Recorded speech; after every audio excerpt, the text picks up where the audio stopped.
नमस्कार दोस्तों, स्वागत है आप सभी का हमारे अपने चैनल क्विक रिवाइज ऑफिशियल में। तो आज आपकी कंप्यूटर की 9वीं क्लास है। हम पिछली 8 क्लासों से कंप्यूटर पढ़ते आ रहे हैं और उसमें अलग अलग चैप्टर्स में हमने कंप्लीट किए हैं। तो वो जो चैप्टर हमने कंप्लीट कर चुके हैं उन चैप्टर्स की हम प्रैक्टिस करेंगे। 1 से 2 दिन में आपकी प्रैक्टिस क्लास भी स्टार्ट कर देंगे। जो आपको टॉपिक कंप्लीट कर चुके हैं, जिनसे किस तरह से एग्जाम में क्वेश्चंस पूछे जाते हैं, वो जब तक आप प्रैक्टिस नहीं करोगे क्वेश्चंस की तब तक आपको प्रॉपर पता नहीं लगेगा कि किस तरह से हमें क्वेश्चन सॉल्व करना है। आप जैसे कि मान के चलो, हमारा अगर कोई भी टॉपिक छूट गया है, हमने नहीं पढ़ा या हम नहीं पढ़ पाए, तो उस टॉपिक से हम किस तरह से क्वेश्चन को ऑप्शंस को एलिमिनेट कर सकते हैं, तो वह सारी आप क्वेश्चंस प्रैक्टिस में कराएंगे। अगर आपको क्वेश्चंस प्रैक्टिस किस तरह से चाहिए, प्रैक्टिस रूप आपको वीडियो चाहिए तो हम आपको वीडियो अपलोड कर देंगे प्रैक्टिस के लिए। और अगर आपको लाइव प्रैक्टिस करनी है तो हमें कमेंट बॉक्स में बता सकते हैं, जिसमें अगर आप लाइव प्रैक्टिस करना चाहते हैं तो लाइव प्रैक्टिस कर सकते हैं। वीडियो रूप में रिकॉर्डेड चाहिए, आपको रिकॉर्डेड प्रोवाइड करा देंगे। लाइव में क्या है, कुछ ज़्यादा क्वेश्चंस की भी प्रैक्टिस हो जाएगी और कुछ एक्स्ट्रा टॉपिक का रिविजन भी हो जाएगा। जिसमें क्वेश्चंस में 4 ऑप्शन आते हैं, तो ऑप्शन से रिलेटेड अलग अलग क्वेश्चंस भी हम प्रैक्टिस करा सकते हैं। और रिकॉर्डेड में ये रहेगा कि आपको सिर्फ एक क्वेश्चंस प्रैक्टिस कराते चलेंगे हम लगातार। ठीक है दोस्तों, तो अगर आपको किसी भी तरह प्रैक्टिस करनी है कमेंट बॉक्स में बता दीजिएगा। 2 से 3 दिन बाद आपकी प्रैक्टिस क्लास स्टार्ट कर देंगे। चलिए स्टार्ट करते हैं इस क्लास को। इसमें आज की क्लास में हम पढ़ेंगे, अगर किसी ने भी हमारा टेलीग्राम चैनल ज्वाइन नहीं किया है क्विक रिवाइज ऑफिशियल, तो वहां जाकर आप टेलीग्राम चैनल ज्वाइन कर सकते हैं। ठीक है, उसके अलावा हम स्टार्ट करेंगे आज मेमोरी एंड स्टोरेज डिवाइसेस। ठीक है, कौन कौन सा, मेमोरी एंड स्टोरेज डिवाइसेस। तो चलिए स्टार्ट करते हैं। What is memory? मेमोरी है क्या? तो मेमोरी क्या है? मेमोरी कंप्यूटर में जो डेटा इनपुट किया जाता है या जो डेटा का प्रोसेसिंग होता है, उस प्रोसेसिंग को, डेटा को स्टोर करने के लिए, या जो हमारा इनपुट किया गया डेटा है उसको सुरक्षित रखने के लिए जिस डिवाइस का हम यूज करते हैं उसी को क्या कहते हैं, हम मेमोरी कहते हैं। अब जैसे कि कंप्यूटर में मेमोरी का प्रयोग कहाँ यूज किया जाता है? प्रोग्राम, अनुदेशों या स्थायी डेटा को सुरक्षित रखने के लिए हम इसका यूज करते हैं। ठीक है,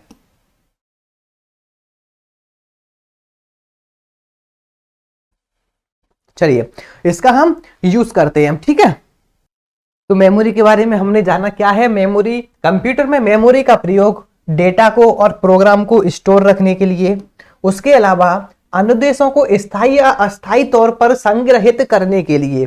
मतलब जो आपका डेटा है, प्रोग्राम है और इंस्ट्रक्शन, अनुदेश को हम क्या कहते हैं? इंस्ट्रक्शन कहते हैं। ठीक है, आइदर परमानेंटली और टेम्परेली स्टोर करने के लिए हम किसका यूज करते हैं?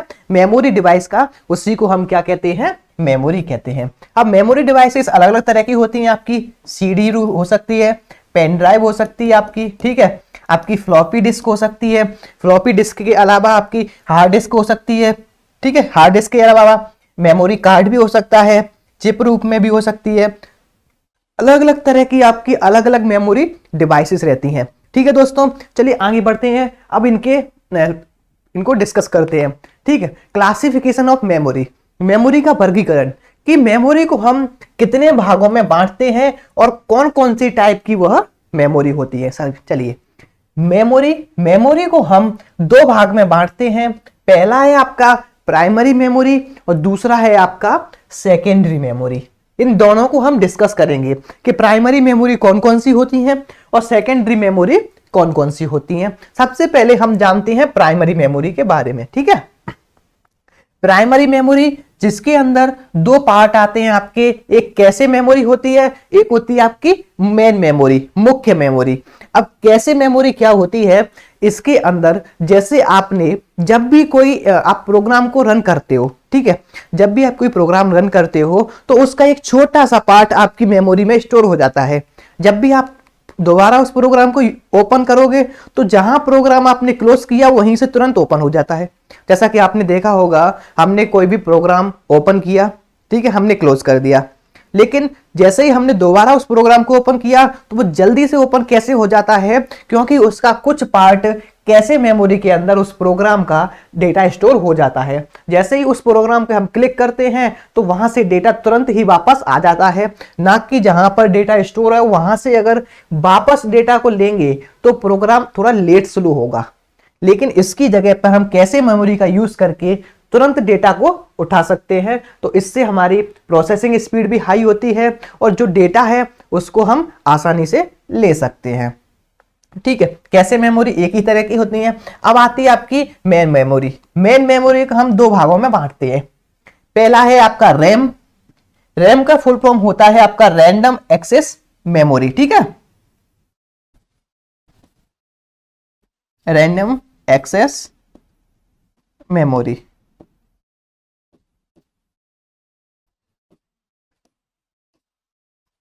अब रोम का फुल फॉर्म होता है आपका रीड ओनली मेमोरी। इसी से आपको समझ में आ रहा होगा कि दोनों में क्या डिफरेंस है। रैंडम एक्सेस मेमोरी और रीड ओनली मेमोरी में क्या डिफरेंस है, आपको सिर्फ इसकी फुल फॉर्म से ही समझ में आ रहा होगा। जैसे कि रोम का यूज करते हैं हम सिर्फ रीड करने के लिए। एक बार हमने जो भी डेटा है उसको स्टोर कर दिया, स्टोर करने के बाद फिर हम उस डेटा को इरेज नहीं कर सकते, सिर्फ रीड कर सकते हैं। तो रोम का हम ज्यादातर यूज करते हैं कहां पर, सिर्फ रीड करने के लिए। लेकिन हम रैम का यूज करते हैं, हम डेटा को रीड भी करते हैं, राइट भी करते हैं। और जब तक हमारे जो भी प्रोसेसिंग हम कर रहे हैं, जब तक वो प्रोसेसिंग चलती है तब तक आपका डेटा रैम के अंदर स्टोर रहता है। अब कैसे यह रहता है वो भी आपको समझते हैं। सबसे पहले हमारी दो तरह की रैम होती है। सबसे पहला स्टैटिक, दूसरा है डायनेमिक। अब देखिएगा, सबसे ज्यादा रैम हम कौन सी यूज करते हैं, स्टैटिक और डायनेमिक। लेकिन स्टैटिक हम सबसे ज्यादा रैम यूज करते हैं। डायनेमिक रैम आपकी महंगी होती है और स्टैटिक रैम आपकी सस्ती होती है। अब स्टैटिक में क्या होता है, जैसे कि जब भी आप अपना कंप्यूटर चालू करते हो तो जो भी आपका प्रोग्राम है, आपका ऑपरेटिंग सिस्टम है, या आपने कोई भी प्रोग्राम ओपन किया तो उस प्रोग्राम की फाइल्स कहां पर स्टोर होती हैं, आपकी रैम के अंदर स्टोर होती है। जब तक आप उस प्रोग्राम पे वर्क करते हो तब तक आपकी फाइल सारी कहां स्टोर होती हैं, रैम के अंदर। ठीक है, तो जब तक आप प्रोग्राम चलाते रहोगे तब तक आपका प्रोग्राम स्मूथली चलेगा। लेकिन जैसे ही आपने क्लोज कर दिया तो जो डेटा रैम के अंदर था उस प्रोग्राम का, वो सारा डेटा अपना डिलीट हो जाएगा। या फिर इसको सिंपल शब्दों में समझते हैं हम, जैसे कि जब तक हमारे कंप्यूटर के अंदर इलेक्ट्रिसिटी फ्लो होती रहेगी तब तक जो डेटा हमारा रैम के अंदर है वह स्टोर होके रहेगा। ठीक है, जैसे ही इलेक्ट्रिसिटी फ्लो होना बंद हो जाएगी या फिर उस तक इंस्ट्रक्शन पहुंचना बंद हो जाएगी तो उसके जो भी डेटा हमारा रैम के अंदर है सारा डेटा हमारा डिलीट हो जाएगा। रोम के अंदर क्या रहता है, आपने एक बार डेटा को सेव कर दिया तो उसके बाद फिर आप डेटा को डिलीट नहीं कर सकते, आप सिर्फ उसको रीड कर सकते हैं। हमेशा यह डेटा आपका रोम डिवाइस के अंदर रहेगा। ठीक है दोस्तों, अब स्टैटिक और डायनेमिक क्या है। स्टैटिक में आप अपने डेटा को इरेज भी कर सकते हो, रीड भी कर सकते हो, दोबारा राइट भी कर सकते हो। डायनेमिक में कुछ डिवाइस ऐसी होती हैं जो आपने एक बार डेटा को स्टोर कर दिया, आपकी इलेक्ट्रिसिटी चली भी गई फिर भी वह डेटा उसके अंदर रहेगा। ठीक है, तो यह स्टैटिक और डायनेमिक दो टाइप होती हैं रैम के। अब रोम में भी आपके अलग अलग टाइप होती हैं, जैसे आपका पी रोम, ई रोम और EEPROM। ठीक है, पी रोम क्या होता है, प्रोग्रामेबल रीड ओनली मेमोरी। एक बार प्रोग्राम कर दिया फिर हम उसको सिर्फ रीड कर सकते हैं, उसके बाद हम कुछ नहीं कर सकते। Electronically programmable read only memory. Electronic programmable read only memory वह मेमोरी होती है जो मेमोरी हम इलेक्ट्रॉनिकली उसमें हम डेटा को स्टोर कर सकते हैं, उसके बाद फिर हम उसको इरेज नहीं कर सकते। लेकिन यह एक एक्सेप्शन होता है, इसके अंदर हम इरेज भी कर सकते हैं और दोबारा हम उसको रीड और राइट भी कर सकते हैं। जैसे हमारा बायोस है, बायोस भी एक तरह से चिप रूप में ही होता है, लेकिन हम उसको एक बार स्टोर करा दें तो उसको डिलीट करना थोड़ा आसान नहीं होता, तो वह किस में आता है, EEPROM में। ठीक है, EEPROM। तो इसके अंदर हम बायोस को डिलीट भी कर सकते हैं, दोबारा हम बायोस को स्टोर भी कर सकते हैं। लेकिन इसमें क्या होता है, जैसे कि हम बायोस को स्टोर करते हैं तो स्टोर करते टाइम हमारा पूरा ऑपरेटिंग सिस्टम या पूरा जो हमारा सिस्टम है वह सिस्टम हमारा पूरा सारा इसी बायोस पे ही डिपेंड रहता है। तो हमें केयरफुली उसको डिलीट करना है और केयरफुली ही इंस्टॉल करना है। अगर बायोस चिप खराब हो गई तो आपको पूरा मदरबोर्ड ही चेंज करना पड़ता है। ठीक है, यह हो गई हमारी प्राइमरी मेमोरी। अब हम चलते हैं सेकेंडरी मेमोरी पे। ठीक है, अगर आपको स्क्रीनशॉट लेना है तो आप स्क्रीनशॉट ले सकते हैं, और नहीं तो मैं आपकी यह फुल फॉर्म की सारी फाइल मैं आपको 1 से 2 दिन में आपको प्रोवाइड कर दूंगा।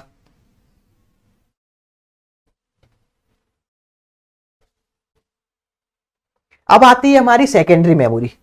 सेकेंडरी मेमोरी हमारे जो डेटा है, हम जो डेटा यूज करते हैं या जो हमारे सॉफ्टवेयर्स होते हैं, उन सभी सॉफ्टवेयर या प्रोग्राम को स्टोर करने के लिए किसका यूज करते हैं हम? सेकेंडरी मेमोरी का यूज करते हैं। सेकेंडरी मेमोरी में भी अलग अलग टाइप है। पहला है आपका मैग्नेटिक टेप, दूसरा है मैग्नेटिक डिस्क, तीसरा है फ्लैश मेमोरी, और चौथा आपका लास्ट में आता है ऑप्टिकल डिस्क। ठीक है, तो मैग्नेटिक टेप क्या है? मैग्नेटिक टेप के ऊपर मतलब एक ड्राइव होती है या कुछ भी मान के चलो, एक टेप टाइप का होता है जो मैग्नेटिक रहता है, उसके ऊपर इलेक्ट्रिकली उसको मैग्नेट को इरेज कर दिया जाता है, वहां से आप सारा डेटा रीड और राइट कर सकते हैं। दूसरा है मैग्नेटिक डिस्क। मैग्नेटिक डिस्क के अंदर आपकी हार्ड डिस्क और एफडीडी, एचडीडी और एफडीडी है दोनों आती हैं। ठीक है, हार्ड डिस्क और एफडीडी। ठीक है, अब इनमें क्या होता है, इनमें आप एक मान के चलो एक सीडी टाइप में आपका एक छोटा सा व्हील रहता है, मोटर के ऊपर सारी हार्ड डिस्क आपकी मूव करती है। एक प्लेटर होता है जो आपकी हार्ड डिस्क पे रखा हुआ होता है, उसी की सहायता से हमारी पूरी हार्ड डिस्क के अंदर जो भी डेटा है उसको रीड और राइट कर सकते हैं। अब इसी के अंदर एक टाइप और आ गया है एसएसडी, सॉलिड स्टेट ड्राइव। इसके अंदर हम जो भी डेटा है हमारा सारा डेटा हम स्टोर भी कर सकते हैं, डिलीट भी कर सकते हैं। एचडीडी की तुलना में एसएसडी काफी फास्ट होती है। अब मान के चलो एचडीडी की मैक्सिमम स्पीड 150 एमबीपीएस है, तो वहीं पर एसएसडी की मिनिमम स्पीड 450 एमबीपीएस से स्टार्ट होती है। ठीक है, तो इतने ही से आप समझ सकते हैं इसकी मैक्सिमम स्पीड 150 एमबीपीएस है और इसकी मिनिमम स्पीड 450 एमबीपीएस है। तो कितने का अंतर है मिनिमम और मैक्सिमम में? अगर इसकी मैक्सिमम स्पीड मापी जाए एसएसडी की तो लगभग 7000 एमबीपीएस तक आपकी एसएसडी मार्केट में अवेलेबल है आपके लिए। ठीक है, इनको हम आगे प्रॉपर तरीके से पढ़ेंगे। अभी हम इनका सिर्फ स्ट्रक्चर जान रहे हैं कि प्राइमरी मेमोरी कौन सी होती है और सेकेंडरी मेमोरी कौन सी होती है। आगे चलकर हम एक एक मेमोरी को डिस्कस करेंगे कि कौन सी मेमोरी के अंदर कौन कौन सा डिवाइस यूज किया जाता है, किसके द्वारा इनको इन्वेंट किया गया, या कहां से क्वेश्चन आपका बनता है, वो सारी चीजें हम आगे डिस्कस करेंगे। अभी तो हम सिर्फ इनका स्ट्रक्चर समझ रहे हैं कि प्राइमरी मेमोरी के अंदर कौन कौन सी आती हैं और सेकेंडरी मेमोरी के अंदर कौन कौन सी मेमोरी आती है। ठीक है, अब हम समझते हैं आपकी फ्लैश मेमोरी।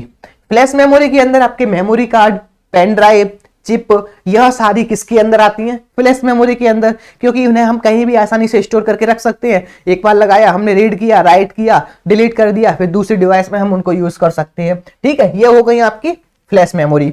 अब आती है ऑप्टिकल डिस्क। ऑप्टिकल डिस्क के अंदर आपकी सीडी, डीबीडी, बीआरडी, एचबीडी, ये सारी आपकी सीडी और डीबीडी टाइप होती हैं। लेकिन इसके अंदर सीडी और डीबीडी दो तरह की होती है, एक आर और एक आर डब्ल्यू। ठीक है, यह दो टाइप की आपकी सीडी, डीबीडी, बीआरडी और एचबीडी, ये सारी आपकी दो टाइप की होती है। एक के आगे आपको आर देखने मिलेगा, आर डैश सीडी, और दूसरे के आगे लिखा होगा आर डब्ल्यू डैश। अब इन दोनों में क्या अंतर है वो समझते हैं। ठीक है, आर का मतलब है सिर्फ रीड ओनली, मतलब आपकी फ्लैश ड्राइव है, ऑप्टिकल ड्राइव है, वो एक बार ब्लैंक है। जब तक आप उसके अंदर डेटा स्टोर नहीं कर देते तब तक आप उसमें एक बार राइट कर सकते हो, तो वही है सिर्फ आर। एक बार हमने राइट किया, फिर उसको हम सिर्फ रीड कर सकते हैं। ठीक है, उसके बाद क्या आता है आर डब्ल्यू। RW के अंदर इसमें हम रीड भी कर सकते हैं, राइट भी कर सकते हैं। हम इनको जो CD और DVD आती हैं RW वाली, तो उनके अंदर हम डेटा स्टोर करके भी ला सकते हैं, फिर हम कॉपी करो और डेटा को डिलीट भी कर सकते हैं। इसको हम RW वाली को एज ए फ्लैश मेमोरी की तरह भी हम यूज कर सकते हैं। ठीक है दोस्तों, अब इसमें क्या रहता है, CD और DVD दोनों तरह की हुई। अब दोनों तरह की में आपकी एक CD आपकी रीड ओनली रही, जिसके अंदर एक बार डेटा स्टोर कर दिया तो वह डेटा उसके अंदर स्टोर ही रहेगा, चाहे आप डिलीट कर दो तो वह खराब हो जाएंगी। अगर आप स्टोर रखना चाहते हो तो स्टोर रख सकते हो। लेकिन जो RW वाली होती हैं उनको हम एज ए फ्लैश ड्राइव या मेमोरी ड्राइव की तरह भी यूज कर सकते हैं। लेकिन इसमें अगर उस ड्राइव पर स्क्रैच आ जाए, टूट जाए, कुछ भी हो जाए तो वो हमारी ड्राइव खराब हो जाती है, तो इनको केयरफुली रखना पड़ता है। तो मार्केट में बहुत ही कम इनका यूज हो गया है। सबसे ज्यादा हम यूज करते हैं पेन ड्राइव का, SSD का और या फिर हार्ड डिस्क का। इन तीनों ही डिवाइसेस का हम सबसे ज्यादा आजकल यूज करते हैं। अब इनमें भी अलग अलग तरह की होती हैं, जैसे कि आपकी पेन ड्राइव 8 GB से लेकर 1 TB तक आने लगी है। हार्ड डिस्क की स्टार्टिंग ही 512 से होती है, लगभग 200, 240, 250, 512, फिर 1 TB, इस तरह से आपकी हार्ड डिस्क आती है। CD DVD यह आपकी स्टार्ट होती है 4 GB से लेकर 16 GB तक। ठीक है, 4 GB से लेकर 16 GB तक आपकी CD और DVD आ सकती हैं। इससे ऊपर ही मुश्किल ही CD और DVD की आपको प्रोवाइड होंगी मार्केट में। लेकिन ज्यादा मेमोरी अगर यूज करनी है, अगर आपको पॉकेट में रखना है, मतलब ट्रेवल करना है, तो आप फ्लैश ड्राइव ले सकते हैं। ठीक है, फ्लैश ड्राइव अगर आप नॉर्मल लेना चाहते हो तो आप SSD परचेस कर सकते हैं, जो आप नॉर्मली एक्सटर्नल SSD आती हैं उनको परचेस कर सकते हैं। ठीक है दोस्तों, तो यह आपकी क्या हो गई, आपकी पूरा स्ट्रक्चर के प्राइमरी मेमोरी कौन कौन सी होती हैं, सेकेंडरी मेमोरी कौन कौन सी होती हैं। ठीक है दोस्तों, अब आगे चलते हैं। प्राइमरी मेमोरी के अंदर हमने जाना रैम के बारे में। किसके बारे में? रैम के बारे में। रैम इस तरह से होती है। CPU कैसे मेमोरी इस तरह से होती है, आपकी जो CPU के अंदर लगी रहती है CPU मेमोरी होती है। यह आपकी बायोस चिप है जो आपकी मदरबोर्ड पे सेट रहती है। इसके अंदर हम बायोस को इंस्टॉल करते हैं और आपको बायोस के अंदर हम बायोस चेंज भी कर सकते हैं। ठीक है, बायोस किस हिसाब से चेंज करते हैं, जिस हिसाब से आप प्रोसेसर, रैम और आपका मदरबोर्ड है उसी के अनुसार हम बायोस को चेंज कर सकते हैं। अगर हमने गलत बायोस चढ़ा दिया तो हमारे बहुत सारे कंपोनेंट खराब हो सकते हैं, तो बायोस को हमें सोच समझ कर ही इंस्टॉल करना पड़ता है।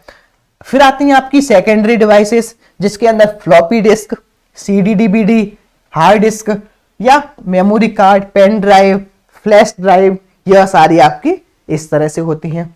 अब आगे चलते हैं कंप्यूटर मेमोरी की यूनिट्स के बारे में। ठीक है, कंप्यूटर मेमोरी की यूनिट्स के बारे में जानते हैं। सारी चीजें हम डिस्कस करेंगे नेक्स्ट वीडियो में, जिसमें हम कंप्लीट एक एक चीजें डिस्कस करेंगे कि एक एक ड्राइव्स क्या होता है, किस तरह से वर्क करती है, कितने GB तक की मैक्सिमम होती है। ठीक है, सारी चीजों को हम नेक्स्ट वीडियो में प्रॉपर समझेंगे। अभी हम समझते हैं कंप्यूटर एक मशीनी भाषा को समझता है। स्टार्टिंग में ही बताया था कंप्यूटर सिर्फ एक ही लैंग्वेज को समझता है, 0 और 1। इसको हम क्या कहते हैं? बाइनरी। बाइनरी के अंदर आपके सिर्फ 2 ही डिजिट होते हैं, 0 और 1। एग्जाम में क्वेश्चन बहुत बार आया है, तो ध्यान रखना। Binary is a primary language, जो हमारे कंप्यूटर ही सिर्फ इसी लैंग्वेज को समझता है। 0 और 1 दो अंक कंप्यूटर मेमोरी के में डेटा स्टोर करती है। ठीक है, मेमोरी के अंदर डेटा हमारा सिर्फ इसी के अंदर स्टोर होगा, हेक्साडेसिमल के अंदर नहीं स्टोर हो सकता। ठीक है, लेकिन हेक्साडेसिमल से हम कन्वर्ट कर सकते हैं, डेसिमल, हेक्साडेसिमल, ऑक्टल, इन सभी से हम कन्वर्ट कर सकते हैं और सारा डेटा हमारा स्टोर किस में होगा? बाइनरी फॉर्म में डेटा स्टोर होगा। ठीक है, इसमें 2 संख्याओं का बिट्स या बाइनरी डिजिट कहते हैं। 2 संख्याओं को, जो 2 संख्याएं हैं 0 और 1, उसको क्या कहते हैं? बिट्स या बाइनरी डिजिट कहते हैं। कंप्यूटर की मशीन लैंग्वेज बाइनरी कोड में लिखी जाती है और इसकी शुरुआत 8 बिट्स या 8 डिजिट जैसे 0110 0110 से होती है। यह 8 बिट का समूह 1 बाइट कहलाता है। ध्यान रखना, जो 8 बिट्स का समूह 1 बाइट कहलाता है। इससे एग्जाम में बहुत क्वेश्चन आता है। पिछला जो हाई कोर्ट का जूनियर जुडिशियल असिस्टेंट का जो एग्जाम हुआ था उसके अंदर यह क्वेश्चन आपका पूछा गया था कि एक बाइट में कितने बिट्स होते हैं, एक बाइट में कितने बिट्स होते हैं। तो इस क्वेश्चन को याद रखिएगा, ये एग्जाम में मोस्ट इंपोर्टेंट है। हर एग्जाम में यह क्वेश्चन ज्यादातर पूछता है क्योंकि आपको कंफ्यूज कर देता है। यहां पर ऑप्शन देकर 2 4 6 8, यहां पर आप बहुत कंफ्यूज होते हो। तो ध्यान रखिएगा, एक बाइट में 8 बिट्स होते हैं और सारी डिटेल कि कौन कौन सी एक बाइट में कितने होते हैं, 1 GB में कितने KB होते हैं, कितनी MB होते हैं, तो वो सारी चीजें हम नेक्स्ट वीडियो में डिस्कस करेंगे। अभी तक हम जानते हैं सिलेबस में हमने कितना पढ़ चुके हैं। इंट्रोडक्शन, आर्किटेक्चर हम कंप्यूटर पूरा पढ़ चुके हैं। हिस्ट्री एंड जनरेशन ये पूरा हम पढ़ चुके हैं। उसके अलावा इनपुट आउटपुट हम पूरा पढ़ चुके हैं। अब हम पढ़ रहे हैं मेमोरी और स्टोरेज डिवाइस के बारे में। उसके साथ साथ हम डेटा स्टोर और डेटा रिप्रेजेंटेशन को भी साथ में ही पढ़ेंगे। ठीक है दोस्तों, अब आपको लग रहा होगा कि हमारे सिर्फ 4 चैप्टर ही कंप्लीट हुए हैं। चैप्टर तो लगभग 17 हैं। ठीक है, चैप्टर तो लगभग 17 हैं।